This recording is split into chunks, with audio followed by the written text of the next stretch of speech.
नमस्कार साथियों, स्वागत है आप सभी का उदय स्टडी क्लासेज में। बात करेंगे इस वीडियो में कक्षा 8वीं के आपके हिंदी विषय के पेपर के बारे में, जो कि आपके आगामी बोर्ड परीक्षा की दृष्टि से वरदान साबित होने वाला है। विद्यार्थियों, अगर आपने ये पेपर को अंत तक देख लिया तो आपके लिए ये एक वरदान साबित होगा और आपको A+ ग्रेड लाने से कोई भी नहीं रोक सकता है। इनमें से कई सारे प्रश्न हैं वो आपके एग्ज़ाम में देखने को मिलेंगे, तो आप सभी से विनंती रहेगी अंत तक देखिएगा। और अभी तक आपने उदय स्टडी क्लासेस को सब्सक्राइब नहीं किया है तो अभी सब्सक्राइब कर लीजिएगा। आपके एग्ज़ाम तक सारे विषय के पेपर यहाँ पे अपलोड किए जाएंगे। बढ़ते हैं पहले प्रश्न की ओर। पहला प्रश्न है कि कविता ध्वनि में किस ऋतु का वर्णन है। तो विद्यार्थियों, कविता ध्वनि है उसमें कौन सी ऋतु का वर्णन है? आपके वसंत ऋतु का वर्णन है। तो इसमें आपका सही आंसर रहेगा वो रहेगा ऑप्शन नंबर ग। अगला प्रश्न है, बस की यात्रा में बस कैसी थी? जवान, प्रौढ़, वयोवृद्ध या फिर इनमें से कोई नहीं। तो विद्यार्थियों, इसका सही आंसर होगा वो होगा आपका ऑप्शन नंबर ग। बस थी वो कैसी थी? वयोवृद्ध। अगला प्रश्न है प्रश्न संख्या 3, किसने तेज़ गति से संवाद पहुंचाने का सिलसिला है वो शुरू किया? ऑप्शन क है पहियों ने, ऑप्शन ख है रेल ने, ऑप्शन ग है तार ने और ऑप्शन घ है पत्रों ने। तो विद्यार्थियों, इसका सही आंसर क्या हो जाएगा? आपका ऑप्शन नंबर ग रहेगा, तार ने। अगला प्रश्न है प्रश्न संख्या 4, आकाश की असीम ऊंचाइयों को नापने की बात है वो किसने की थी? सांप ने, बाज ने, दोनों ने या फिर इनमें से किसी ने भी नहीं। तो विद्यार्थियों, इसका सही आंसर क्या हो जाएगा? बाज हो जाएगा अपना ऑप्शन नंबर ख। विद्यार्थियों, आपने चैनल को अभी तक सब्सक्राइब नहीं किया है तो चैनल को सब्सक्राइब जरूर कर लीजिएगा। प्रश्न संख्या 5 है, दर्जी ने टोपी पर कितने फूंदने हैं वो लगाए थे? ऑप्शन क है 5, ऑप्शन ख है 4, ऑप्शन ग है 3 और ऑप्शन ग है 2। तो विद्यार्थियों, इसका सही आंसर क्या हो जाएगा? ऑप्शन नंबर क रहेगा, 5 फूंदने हैं वो लगाए थे। प्रश्न संख्या 6 है, भारत में सर्वाधिक गरीब जिलों में से एक है। रामेश्वरम, पुडुकोट्टई, सेलम या फिर अन्नामलाई। तो विद्यार्थियों, इसका सही आंसर क्या होगा? आप भी वीडियो के कमेंट बॉक्स में लिखिएगा। अगला प्रश्न है प्रश्न संख्या 7 है कि मान शब्द में कौन सा उपसर्ग जुड़ने पर इसका अर्थ है वो घमंड हो जाता है? तो बिल्कुल इजी सा प्रश्न है। इसमें आपके देखिएगा ऑप्शन क है अब, ऑप्शन ख है अप, ऑप्शन ग है अभी और ऑप्शन ग है सम। तो विद्यार्थियों, इसका सही आंसर क्या हो जाएगा? अपना ऑप्शन नंबर ग रहेगा, अभी। यानी मान शब्द के आगे अपन क्या लगा देते हैं? अभी लगा देते हैं तो क्या बन जाएगा? अभिमान बन जाएगा। और अभिमान का मतलब क्या होता है? घमंड होता है। तो अपना ऑप्शन ग रहेगा इसका सही आंसर। अगला प्रश्न है 8वां कि ता प्रत्यय जोड़ने से शब्द है वो कौन सा बनेगा? पढ़ता, मित्रता, पीड़ित या फिर पाठक। तो बिल्कुल इसका सही आंसर होगा वो होगा अपना ऑप्शन नंबर ख, मित्रता। साथियों, वीडियो को लाइक ज़रूर करना है और ये हिंदी का पेपर है, यूट्यूब पे ऐसा कहीं पे भी देखने को नहीं मिलेगा। तो बिल्कुल आपके लिए मैं इतनी मेहनत कर रहा हूँ तो आप लाइक और सब्सक्राइब कर लीजिएगा। प्रश्न 9 है, लेखक ने वृद्धा है वो किसे कहा है? लेखक ने वृद्धा किसे कहा है? प्रश्न 10 है, दीवानों की हस्ती कविता में ऐसी कौन सी बात है जो आपको सबसे अच्छी लगी है? प्रश्न संख्या 11 है, चिड़िया अपनी सोच में क्या दबाए हुए हैं? तो विद्यार्थियों, इसमें सही आंसर क्या हो जाएगा? तिनका दबाई हुई है। क्या दबाई हुई है? तिनका। तो इसमें सही आंसर होगा वो होगा आपका तिनका। अगला प्रश्न है, कामचोर कहानी क्या संदेश देती है? हमें कामचोर नहीं रहना चाहिए, हमें बड़ों का आदर करना चाहिए। ठीक है, इस तरह से ये जो अपन को संदेश देती है वो आपको लिखना है। अगला प्रश्न है प्रश्न संख्या 13 कि जमीला बीबी ने क्या चलाना है वो शुरू कर दिया था। प्रश्न संख्या 14 है कि निम्न शब्दों के विलोम शब्द हैं वो लिखने हैं। विलोम का मतलब होता है उल्टा। जैसे कि यहाँ पे कोमल है, कोमल का उल्टा क्या हो जाएगा? विद्यार्थियों, इसका उल्टा हो जाएगा कठोर। क्या हो जाएगा? कठोर। उसी प्रकार से देखिएगा अनुचित का उल्टा क्या हो जाएगा?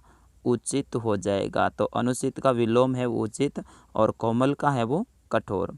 अगला प्रश्न है प्रश्न संख्या 15, निम्नलिखित शब्दों के 3 पर्यायवाची शब्द हैं वो लिखने हैं। पेड़ के 3 लिखने हैं, ठीक है। उसी प्रकार से आकाश के भी आपको 3 लिखने हैं, जैसे कि नभ वगैरह हैं इस तरह से ना आपको 3 इनके पर्यायवाची लिखने हैं। प्रश्न संख्या 16 से लेके 22 तक के उत्तर हैं वो अधिकतम आपको 50 शब्दों में देने हैं। तो प्रश्न संख्या 16 देखिएगा, कवि पुष्पों की तंद्रा और आलस्य दूर हटाने के लिए क्या करना चाहता है। ये आपके कविता है, उसका ये प्रश्न है, याद करके जाइएगा आप सभी। प्रश्न 17 है कि हम धूल उड़ाते जहाँ चले से कवि का क्या तात्पर्य है। प्रश्न संख्या 18 को देखिएगा, आधुनिक संचार के साधन पत्रों का मुकाबला है वो क्यों नहीं कर सकते हैं। यानी आधुनिक जो संचार के माध्यम हैं वो हैं, अब जो पत्र होते थे प्राचीन समय में, आज भी चलते हैं वैसे, लेकिन उस ज़माने में बहुत ज़्यादा चलते थे, तो उनका मुकाबला है वो क्यों नहीं कर सकते हैं। विद्यार्थियों इस प्रश्न को आप स्टार लगा दीजिएगा, आपके एग्ज़ाम में सपने वाला है, तैयार करके ज़रूर जाइएगा। अथवा में देखिएगा, अंतरिक्ष के पार से आने वाली बस के बारे में कवयित्री हैं वो क्या कहना चाहती हैं। प्रश्न संख्या 19 है, बाज जिंदगी भर आकाश में ही उड़ता रहा, फिर भी घायल होने के बाद भी वो उड़ना क्यों चाहता था।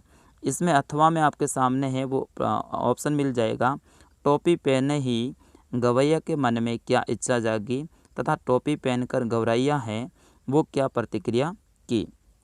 प्रश्न संख्या 20 को देखिएगा, बेहद ही इम्पोर्टेंट ये प्रश्न है कि निम्नलिखित शब्दों का प्रयोग कर एक एक सार्थक वाक्य है वो बनाना है।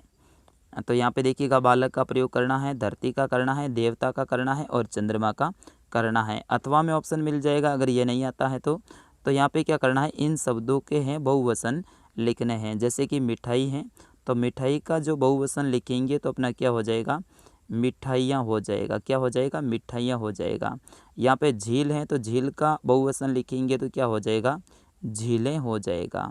भाषा का बहुवचन लिखेंगे तो क्या हो जाएगी, भाषाएं हो जाएगी। क्या हो जाएगी, भाषाएं हो जाएगी।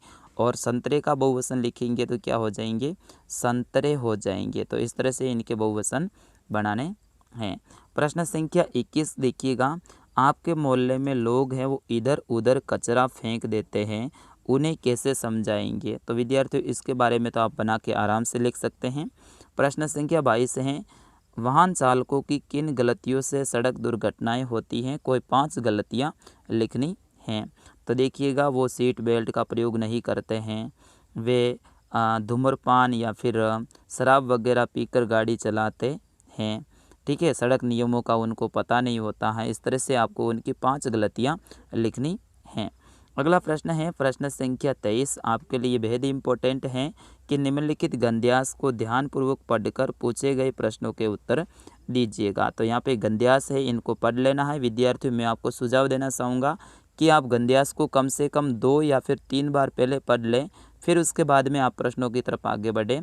अगर आपने 2 बार पढ़ लिया और आराम से समझ लिया तो विद्यार्थियों आगे जितने भी प्रश्न रहेंगे उनको आप आसानी से हल कर पाएंगे और आपके इस गद्यांश वाले प्रश्न से पूरे के पूरे नंबर आएंगे। तो यहाँ पे गद्यांश देखिएगा, मैं बहुधा हर गर्मी की छुट्टी में अपने मामा के यहाँ चला जाता हूँ। ये लेखक बोल रहा है कि मैं गर्मी की छुट्टी में कहाँ चला जाता हूँ, मामा के घर में। एक आधा महीने वहाँ रहकर स्कूल खुलने के समय तक वापस आ जाता हूँ, परंतु 2-3 बार ही मैं मामा के यहाँ गया हूँगा, तभी मेरे पिता की एक दूर शहर में है वो बदली हो गई। यानी जो बोल रहा है लेखक, उसके पिता की बदली कहाँ हुई है, दूर शहर में हुई है।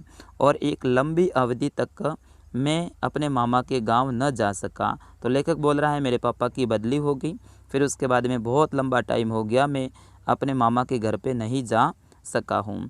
आगे देखिएगा क्या बोल रहा है कि तब लगभग 8-10 वर्षों के बाद में मैं वहाँ गया तो इतना बड़ा हो चुका था कि लाख की गोलियों में मेरी रुचि नहीं रह गई थी। अतः गांव में होते हुए भी कई दिनों तक मुझे बदलू का ध्यान नहीं आया। ठीक है, तो यहाँ पे देखिएगा प्रश्न क्या है, लेखक को किसके यहाँ जाना अच्छा लगता था। तो इसका आंसर अपन को मिल गया ना साफ साफ यहाँ पे कि मामा के यहाँ। तो यहाँ पे लिखोगे लेखक के मामा के यहाँ जाना इसको अच्छा लगता था। अगला प्रश्न देखिएगा, लेखक अपने मामा के घर कब तक रहता था। तो यहाँ पे साफ साफ लिखा है कि गर्मी की छुट्टी में वो जाता था, एक आधा महीने रहने के बाद में वो स्कूल खुलने के समय तक वहाँ पे रहता था। यहाँ पे आपको लिखना है स्कूल खुलने के समय तक वहाँ रहता था। अगला देखिएगा, गांव में रहते हुए लेखक को किसका ध्यान नहीं आया। तो यहाँ पे साफ साफ लिखा है अतः गांव में होते हुए भी कई दिनों तक मुझे बदलू का ध्यान नहीं आया। किसका ध्यान नहीं आया? बदलू का। और अगला देखिएगा, लेखक लंबी अवधि तक अपने मामा के गांव में क्यों न जा सका था? क्योंकि उनके पापा की जो ड्यूटी है वो दूसरे गांव में या दूसरे शहर में लग गई थी। इस कारण से वे अधिक समय तक है अपने मामा के घर नहीं जा पाए थे। अगला प्रश्न देखिएगा, निम्नलिखित में से किसी एक पद्यांश की सप्रसंग व्याख्या करनी है। ये पद्यांश हैं आपकी किताब में से लिए गए हैं, इनको आप पढ़ लीजिएगा। फिर इसके बाद में क्या करना है? सप्रसंग व्याख्या करनी है। तो सबसे पहले क्या लिखना है आपको? सप्रसंग लिखना है या फिर प्रसंग लिखना है, ठीक है ना। ऐसे लिखना है अपनी कॉपी में, प्रसंग। फिर उसके बाद में आपको लिखना है कि ये जो सुदामा वाली कविता है उस पाठ से लिया गया है।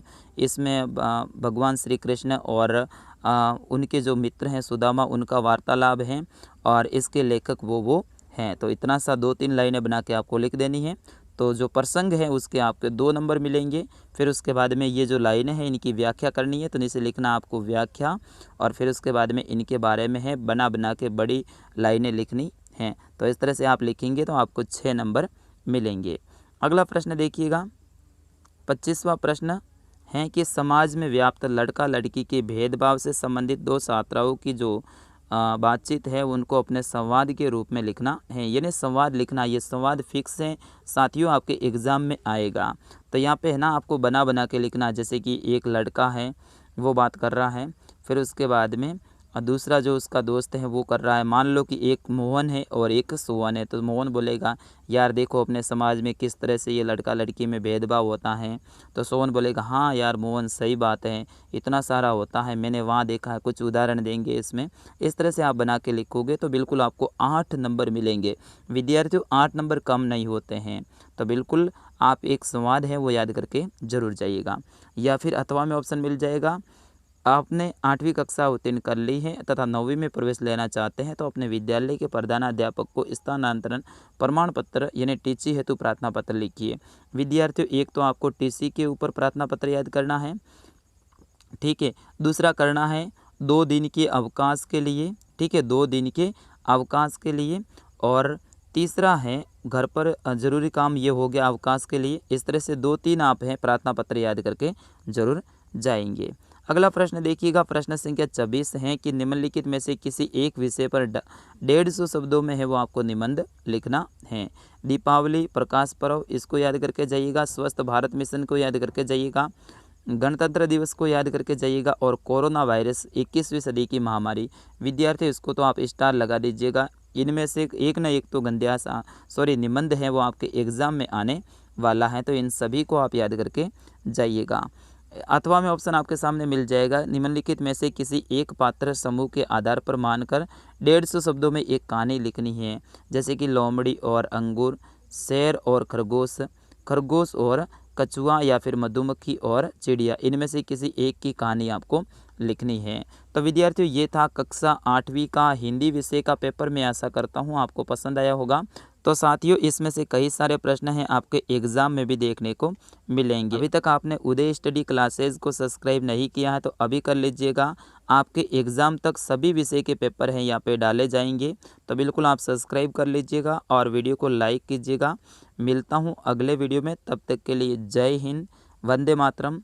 अपनी तैयारी यूँ ही जारी रखिएगा। नमस्ते।